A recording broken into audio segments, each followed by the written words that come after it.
गाछी में, आम के गाछी में गे मैया आम के गाछी में कि हमर गिर गेल कान के बारे आम के गाछी में। आइए म्यूजिक से भैया।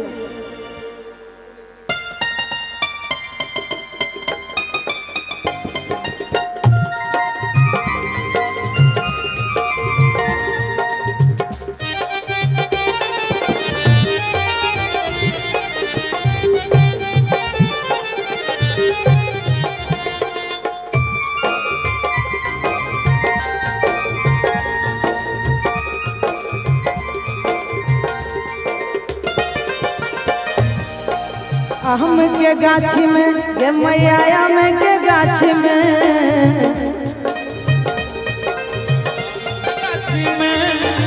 आम के गाछी में गे मैया आम के गाछी में हमर गिर गेल कान के बाले आम के गाछी में कि हमर गिर गेल कान के बाले आम के गाछी में।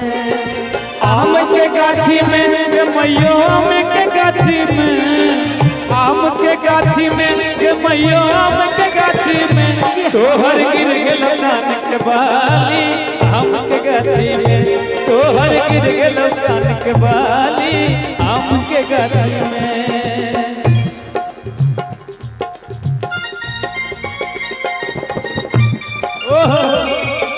झुमका गिरा रे बरेली के बाजार में, झुमका गिरा झुमका गिरा झुमका गिरा रे बरेली के बाजार में, झुमका गिरा रे।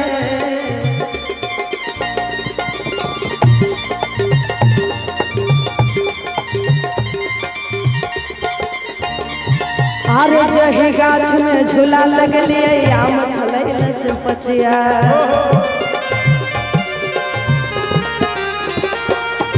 जही गाछ में झूला लगलिए आम छलै चपचिया, आम छलै लखपतिया। जेही छौड़ा झूला झूलल के नाम छलै सिलसिलवा, अरे जेही छौड़ा झूला झूलल के नाम छलै सिलसिलवा ओकरे से टूट गेल कान के बाली आम के गाछी में, तोहर गिर गेल कान के बाली आम के गाछी में। आम के गाछी में के छौड़ी आम के गाछी में, आम के गाछी में के सुने आम के गाछी में तोहर गिर गेल कान के बाली आम के गाछी में, तोहर गिर गेल कान के बाली आम के गाछी में।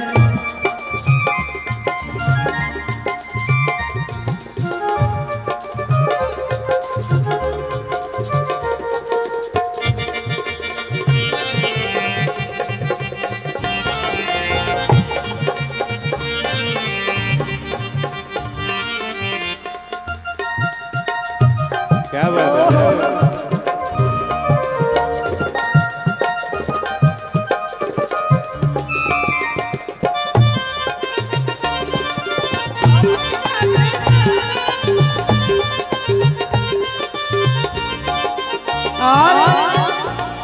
अरे मैयो हमर बात कहै छै भौजी नहीं छै गाली,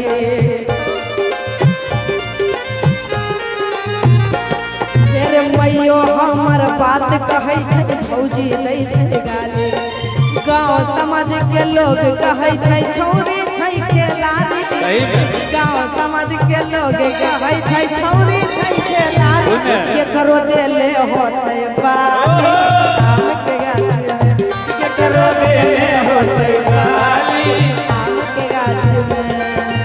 आम के गाछी में के मैयो आम के गाछी में, आम के गाछी में के मैयो आम के गाछी में तोहर गिर गेल कान के बाली आम के गाछी में, तोहर गिर गेल कान के बाली आम के गाछी में।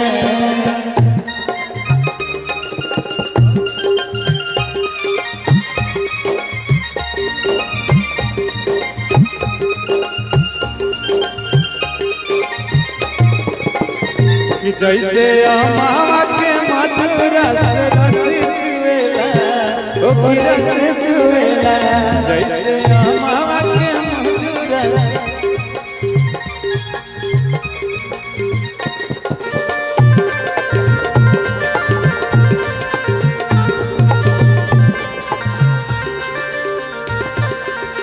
उषा लेकिन बउआ के फूफा जी राहुल भैया के तरफ से ढेर सारा पुरस्कार है। बहुत बहुत धन्यवाद। ई बाली कहाँ टुकले हमरा पता छै। अच्छा कहा कि भौजी संगे खेले गेलही गाछी में डोलपतिया